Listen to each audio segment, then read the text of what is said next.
Hello বন্ধুরা, তো চলে এসেছি তাজ কিচেনে। আজকে বানিয়ে দেখাবো প্যানকেক রেসিপি। আর এই রেসিপিটা একদম সহজে বানানো যায়, আর এটা বাচ্চারা খেতে ভীষণ পছন্দ করে। শুধু বাচ্চারা না, নিজেরাও একবার হলেও এইভাবে খেয়ে দেখতে পারেন, ভীষণ টেস্টি হয় রেসিপিটা।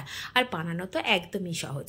তো এখানে কিভাবে বানিয়েছি সেটা দেখা যাক। তো এখানে একটা ডিম নিয়েছিলাম, একটা বড় বোল নিয়েছিলাম, তার মধ্যে একটাই ডিম দিয়েছি। দিয়ে এখানে দিয়ে দিলাম চিনি। আর এখন চিনি আর ডিমটাকে খুব ভালো করে একটু মিশিয়ে নেব। আর এটা একটু সময় ধরেই মিশিয়ে নিতে হবে, আর এটা খুব সহজে মিশেও যায়। তো আমার একটু সময় লেগেছে বেশি, কারণ এই চিনিটা আমি অনেকদিন আগেই পাউডার করে রেখেছিলাম।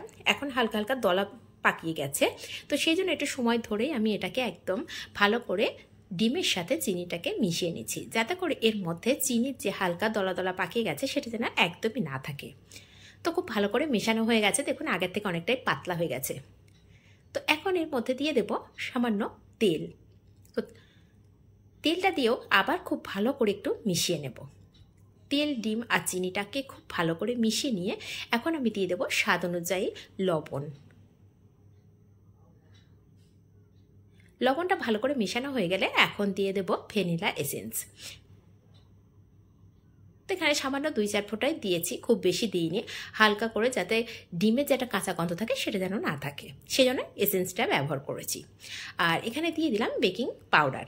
এখানে যদি বেকিং সোডা ব্যবহার করেন সেক্ষেত্রে পরিমাণটা একটু কমিয়ে দিতে হবে।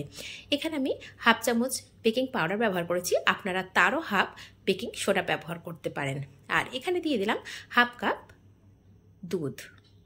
এখন সব উপকরণগুলো ভালো করে মেশানো হয়ে গেছে, আর সেটা দেখেই বুঝতে পারছেন খুব ভালো করে মেশানো হয়ে গেছে। এখন যখন ভালো করে মেশানো হয়ে গেছে, তার উপরে দিয়ে দিলাম 1/2 কাপ ময়দা। তো ময়দাটা দেওয়ার পরে এখানে যতটা ঘন বা পাতলা হয় সেটা একটু দেখে নিতে হবে। তো এখানে আমার কাছে অনেকটাই পাতলা লেগেছে বলে এখানে আমি আরও 2 চামচ ময়দা ব্যবহার করেছি। তো এর ঘনত্বটা আমি অবশ্যই দেখিয়ে দেব যে কেমন হবে। যদি দেখেন খুব পাতলা লাগছে সেক্ষেত্রে পরিমাণ বুঝে আরও একটু ময়দা মেশাতে পারেন। তো দেখুন ঠিক এইরকম ঘনত্বটা হবে। ঠিক এইরকমভাবেই রেখে দিয়ে এটাকে সাইড করে রেখে দেব। এটা একদম পারফেক্ট হয়েছে। তো এখন একটা তাওয়া বসিয়ে দিয়েছি গ্যাসের উপরে, দিয়ে তাওয়াটাকে গরম করে নিয়েছি। নিয়ে এখন হালকা করে তেল ব্রাশ করে নিলাম। নিয়ে একটা সামান্য যে কাপগুলো আছে সেই কাপের 1/4 কাপ যেটা হয় সেই কাপ একটা নিয়ে নিয়েছি। তো আপনারা যে যেমন সাইজের প্যানকেক বানাতে চান সেই হিসেবে কাপটাকে নিয়ে নেবেন, বা কোনো হাতা দিয়েও নিয়ে নিতে পারেন, যে যে পরিমাণে ছোট বা বড় বানাতে চান। তো এখানে আমি খুব বড় বড় প্যানকেক বানাবো না, মিডিয়াম সাইজে বানাবো, সেই জন্য এখানে দেখুন 1 কাপ করে ব্যাটার নিয়ে নিচ্ছি। নিয়ে আমি দিয়ে দিলাম, দিয়ে এটাকে হালকা করে একটু ঢাকা দিয়ে দেবো। ঢাকা দেওয়ার পরে বেশি সময় ধরে একদমই রাখা যাবে না, এটা খুব কম সময় ধরেই আমি রেখেছি। আর বেশি সময় ধরে রাখলে এটা দেখা যায় অনেক সময় কালারটা খুব বেশি এসে যায়, সেটাও আমি দেখিয়ে দেবো, সেই জন্য এটাকে একটু বেশি সময় ধরেই রেখেছি। দেখুন একটু বেশি সময় ধরে রাখা হয়েছে, ওপরটা একদম শুকনো হয়ে গেছে, ঠিক সেই পর্যায়ে তুলে নিয়েছিলাম বলে সেটা কিন্তু কালো হয়ে গেছে উল্টো সাইডটা। আর এটাকেও দেখিয়ে দিচ্ছি, দেখুন ঠিক একইভাবে দিয়ে হালকা করে কয়েক সেকেন্ড রাখার পরে, সময়টা একটু কম রেখেছি বলে কালারটা কিন্তু খুব সুন্দর এসেছে। আর চেষ্টা করবেন ফ্লেমটাকে একদম লো রেখে ভাজা করবেন, তাহলে একদম পুড়েও যাবে না, আর খুব সফট হবে, কোনো সমস্যাই হবে না। সময়টা একটু নিজেরা বুঝে দেবেন, আর ফ্লেমটা একদম লো করে রেখে দেবেন। আর কিভাবে বুঝবেন সেটাও তো অবশ্যই আমি বলে দেবো। তো এইভাবে একে একে আমি প্যানকেকগুলো তুলে নিচ্ছি।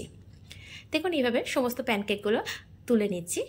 তো এখন আমি এটা দেখিয়ে দিচ্ছি, দেখুন উপরে হালকা শুকনো হয়ে গেছে, আর কতটা সুন্দর জালি জালি হয়ে গেছে। ঠিক এই পর্যায়ে ঢাকনাটা খুলে একটু উল্টে পাল্টে দিতে হবে। যদি বেশি সময় ধরে ওপরটা শুকনোর অপেক্ষা করি সেক্ষেত্রে কিন্তু এই নিচের যে সাইডটা কড়ার সঙ্গে লেগে আছে সেটা কিন্তু পুড়ে যাওয়ার সম্ভাবনা আছে। আর সামনের সাইডটাও দেখিয়ে দিচ্ছি, দেখুন এটা হালকা করে একটা কালার এসে গেছে।